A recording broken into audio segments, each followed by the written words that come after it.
نصلي على رسوله الكريم أما بعد فأعوذ بالله من الشيطان الرجيم بسم الله الرحمن الرحيم رب اشرح لي صدري ويسر لي أمري واحلل عقدة من لساني يفقهوا قولي. چونکہ رمضان آ رہا ہے چند چیزیں میں آپ سے تھوڑی دیر میں ذکر کروں گی، باقی آپ پچھلے سالوں کے لیکچرز دوبارہ سن کے اپنی تیاری کر سکتے ہیں، لیکن چند ایک یاد دہانیاں. کسی کی شادی ہو، کوئی فوت ہو جائے، کوئی سفر ہو، ایون روزمرہ زندگی میں بھی ہم جیسے کھانا پکانا ہے یا کسی نے آنا ہے، کوئی مہمان آ رہا ہے، تو ہم کیا کرتے ہیں؟ تیاری کرتے ہیں. اور جو شخص تیاری کرتا ہے وہ اس وقت کے یا موقع کے آنے سے پہلے پھر اپنا کام آسان طریقے سے کرنے کے قابل ہوتا ہے. اور اگر کوئی پلاننگ نہیں کرتا، تیاری نہیں کرتا، ہیپ ہیزرڈ کسی چیز کو شروع کرتا ہے تو اس میں وہ کوالٹی نہیں آتی. رمضان ایک نیکیوں کا موسم بہار ہے اور بہترین طریقے سے انسان اپنے جسم، اپنی روح، اپنے دل کی تطہیر کر سکتا ہے، یعنی اس کو پاک کر سکتا ہے. وہ تو اللہ ہی کرتا ہے، لیکن ایک ذریعہ بنایا اللہ نے دلوں کی صفائی کا، روح کی صفائی کا، ہماری تربیت کا اور ہمیں تقویٰ دینے کا. تو ہمارا ٹارگٹ اس میں یہی ہونا چاہیے کہ ہم نے اس رمضان میں تقویٰ حاصل کرنا ہے انشاءاللہ. ٹھیک ہے، یہ ہمارا ٹارگٹ ہے. اب تقویٰ کے حصول کے لیے پھر ہم نے کیا کرنا ہے؟ سب سے پہلے رمضان سے پہلے ہی تیاری شروع کر دینی ہے.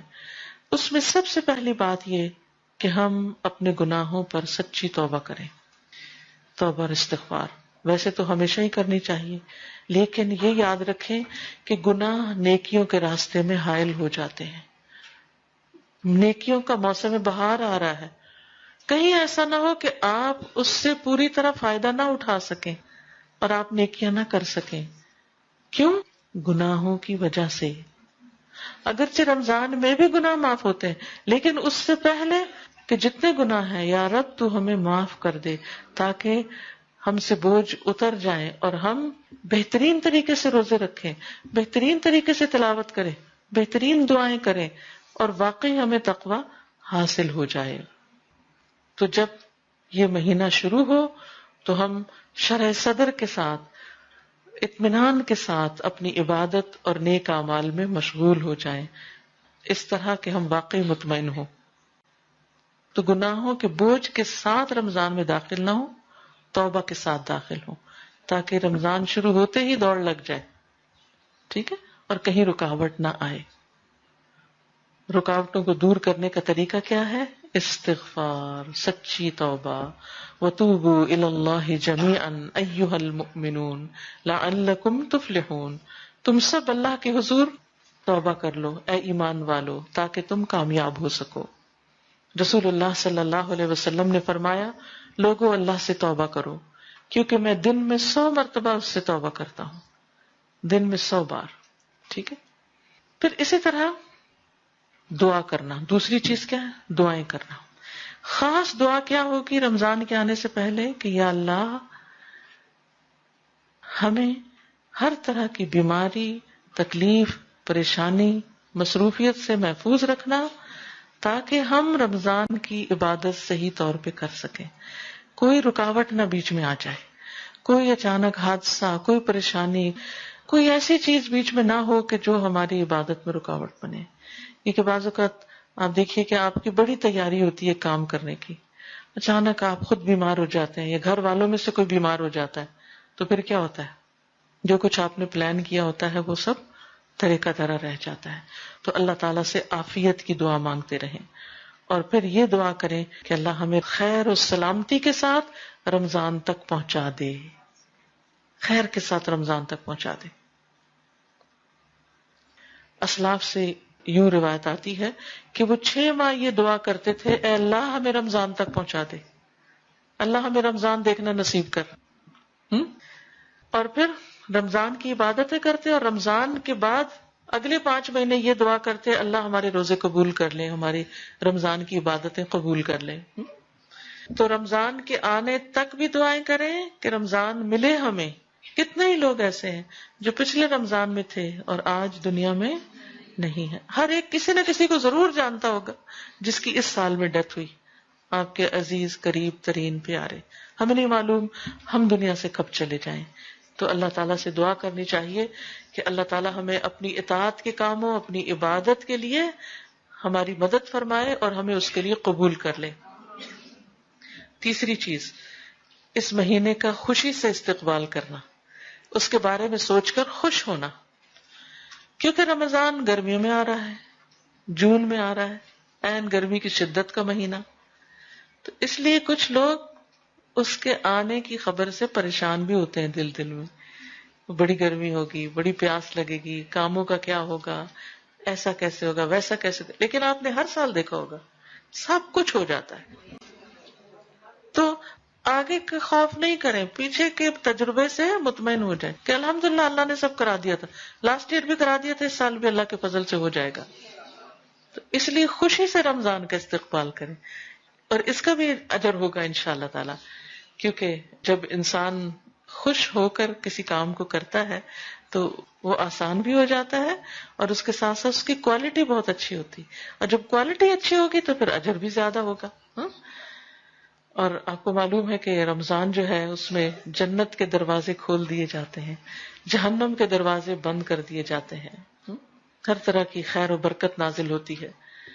تو اللہ سبحانہ وتعالیٰ نے اس مہینے میں قرآن مجید ہمارے لیے نازل کیا، جس کے بارے میں اللہ تعالیٰ فرماتے ہیں قُلْ بِفَضْلِ اللَّهِ وَبِرَحْمَتِهِ فَبِذَلِكَ فَلْيَفْرَحُوا هُوَ خَيْرٌ مِّمَّا يَجْمَعُونَ. کہہ دیجئے کہ اللہ کے فضل اور اس کی رحمت سے چاہیے کہ اس پر خوش ہو جائیں، وہ ہر اس چیز سے بہتر ہے جسے لوگ جمع کر رہے ہیں. تو الحمدللہ آپ سب اس چیز سے واقف ہیں اور تجربہ کر چکے ہیں کہ سب سے زیادہ ہمارا تعلق قرآن مجید کے ساتھ رمضان میں ہی ہوتا ہے. تو اس پر بھی ہمیں خوش ہونا چاہیے کہ جس چیز پر اللہ نے خوش ہونے کے لیے کہا وہ موقع آ رہا ہے خوش ہونے کا اور اللہ تعالیٰ کو خوش کرنے کا، کہ قرآن پڑھنے کا، سننے کا، غور و فکر کا، یاد کرنے کا، تلاوت کرنے کا اور زیادہ ہمیں موقع ملے گا. پھر اسی طرح چوتھی چیز، رمضان سے پہلے پچھلے روزے قضا کر لیں، کیونکہ جب سال پورا ہو جاتا ہے تو فریضہ بھی پورا ہو جانا چاہیے، اگلے سال کے لیے نہ چھوڑیں. ٹھیک ہے. ابو سلمہ کہتے ہیں کہ میں نے عائشہ رضی اللہ تعالی عنہا کو فرماتے ہوئے سنا کہ میرے اوپر رمضان کا روزہ لازم ہوتا، شعبان سے پہلے اس کی قضا کی توفیق نہ ہوتی. یحییٰ نے کہا کہ یہ نبی صلی اللہ علیہ وسلم کی خدمت میں مشغول رہنے کی وجہ سے تھا کہ ان کے قضا روزے پورے نہیں ہوتے تھے، لیکن وہ میک شور کرتی کہ اگلا رمضان شروع ہونے سے پہلے وہ اپنے چھوٹے ہوئے روزے مکمل کر لیں. ٹھیک ہے. تو شعبان میں پچھلے جو بھی مینسز وغیرہ کی وجہ سے، بچوں کی پیدائش کی وجہ سے روزے چھوٹے ہوں وہ اپنے پورے کر لیں، کیونکہ شعبان میں ویسے بھی نبی صلی اللہ علیہ وسلم اس میں کثرت سے روزے رکھا کرتے تھے. تو اس میں اگر قضا روزے رکھ لیے جائیں یا نفلی روزے رکھ لیے جائیں تو بہت ہی اچھا ہے. تو حضرت عائشہ رضی اللہ تعالی عنہا کی شعبان میں روزے رکھنے کی حرص سے یا توجہ سے یہ بات پتہ چلتی ہے کہ دوسرے رمضان کے آنے سے پہلے پہلے اپنا قرضہ چکا دینا چاہیے. جیسے حج پہ جاتے ہوئے ہم اپنے قرضے چکاتے ہیں نا، تو اسی طرح رمضان آنے سے پہلے بھی اپنا قرضہ چکا دینا چاہیے. پانچویں چیز، رمضان کے بارے میں علم حاصل کریں، خوب جانیں، روزوں کے احکام کا پتہ چلائیں، رمضان کی فضیلت کا پتہ چلائیں.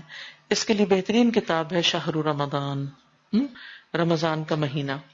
وہ کتاب آپ میں سے ہر ایک کے گھر میں ہونی چاہیے، ہر شخص کے پاس اپنا پرسنل نسخہ ہونا چاہیے، اور اس میں پورے رمضان سے متعلق جو چیزیں ضروری ہیں ان کو جمع کر لیا گیا ہے. ان کو چاہے آپ نے پچھلے سال پڑھا ہو، اس سال پھر دوبارہ پڑھیں. کیوں دوبارہ؟ تاکہ ساری چیزیں تازہ ہو جائیں اور کوئی چیز رہ نہ جائے.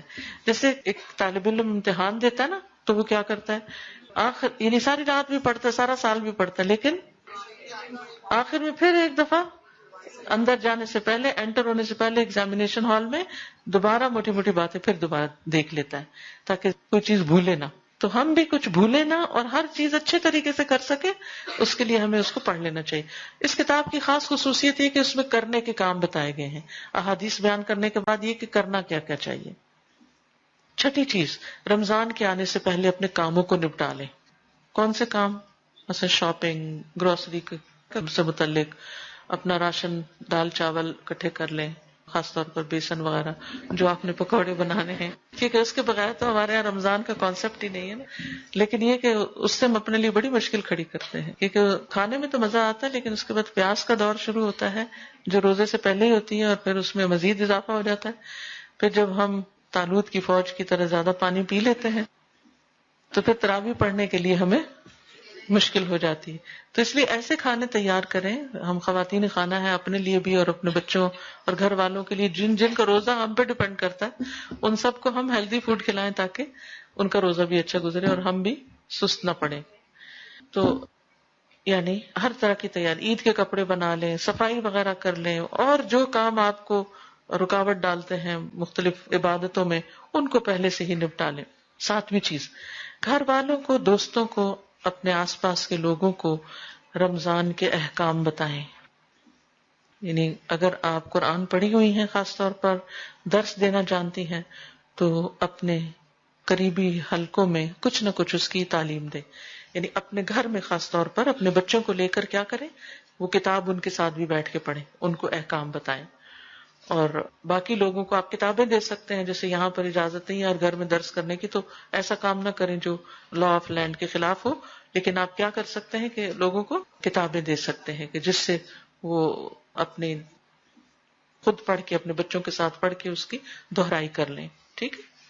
پھر اسی طرح رمضان اور رمضان سے متعلقہ اور جتنی بھی کتابیں ہوں، یعنی یہ شہر رمضان کے علاوہ دعاؤں کی کتابیں جیسے قرآنی اور مسنون دعائیں ہیں، یا کنستین ہے، دعا کیجئے کتاب ہے، اور اسی طرح صدقہ خیرات سے متعلق بہت سے لوگ زکوٰۃ نکالتے ہیں تو زکوٰۃ سے متعلق یا باقی جو بھی چیزیں ہیں آپ کے کرنے کی، ان سے متعلق کتابیں خاص طور پر خرید کر خود بھی پڑھیں، دوستوں کو بھی دیں، اور مسجدوں کے مثلا امام یا ایسے لوگ جو کمیونٹی میں کام کرتے ہیں ان کو بھی بطور تحفہ دیں، تاکہ وہ لوگ پڑھ کر پھر آگے لوگوں کو بتا سکیں.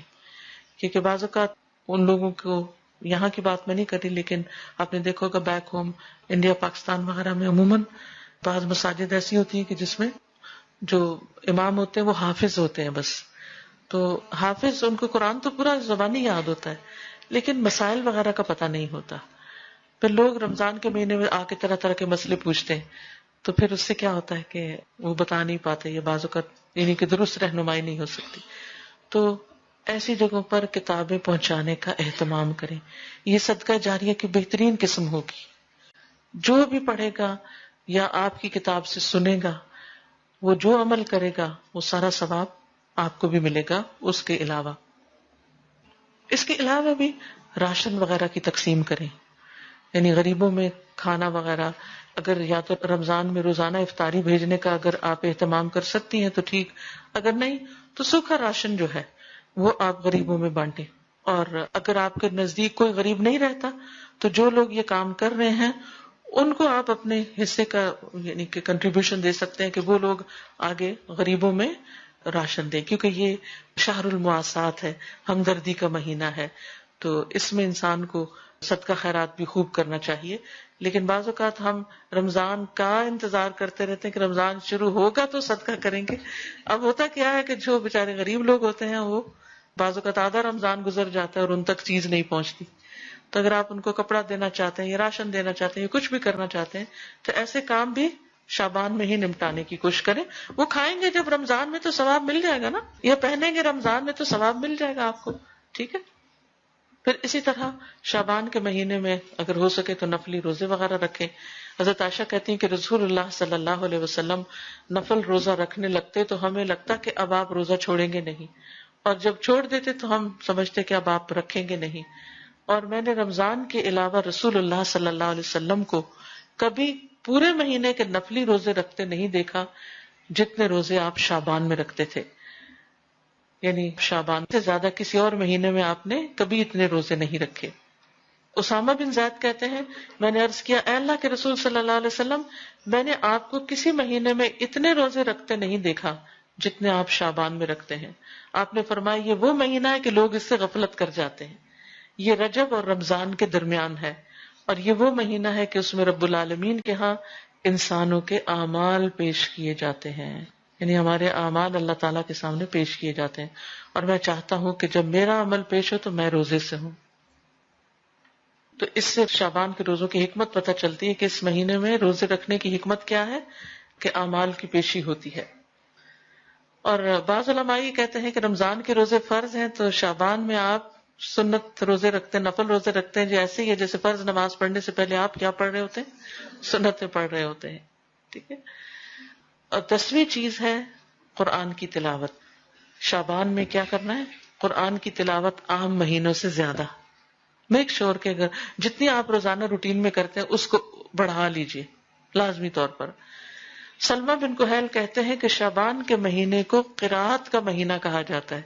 یہ کیا ہے، شہر القراءہ، قراءت کا مہینہ، اس میں قرآن زیادہ پڑھا جائے. عامر ابن وقاص کے بارے میں آتا ہے کہ جب شعبان کا مہینہ شروع ہوتا تو اپنی دکان بند کر دیتے اور قرآن کی تلاوت کے لیے فارغ ہو جاتے.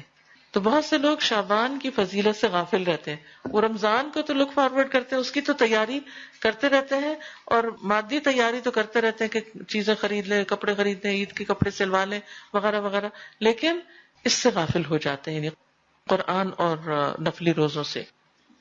ابو بکر بلخی کہتے ہیں کہ ماہ رجب کھیتی لگانے کا مہینہ ہے. رجب کھیتی لگانے کا مہینہ ہے، شعبان کھیتی کو پانی لگانے کا مہینہ ہے، اور رمضان کھیتی کاٹنے کا مہینہ ہے. ان کا یہ بھی کہنا ہے کہ ماہ رجب کی مثال ہوا جیسی ہے کہ ہوا چلتی ہے پہلے، شعبان کی مثال بادلوں جیسی ہے کہ پہلے ہوا چلتی پھر بادل آ جاتے ہیں، اور رمضان کی مثال بارش جیسی ہے. اور جس نے ماہ رجب میں نہ تو کھیتی بوئی نہ شعبان میں کھیتی کو پانی لگایا تو وہ رمضان میں کھیتی کیسے کاٹے گا.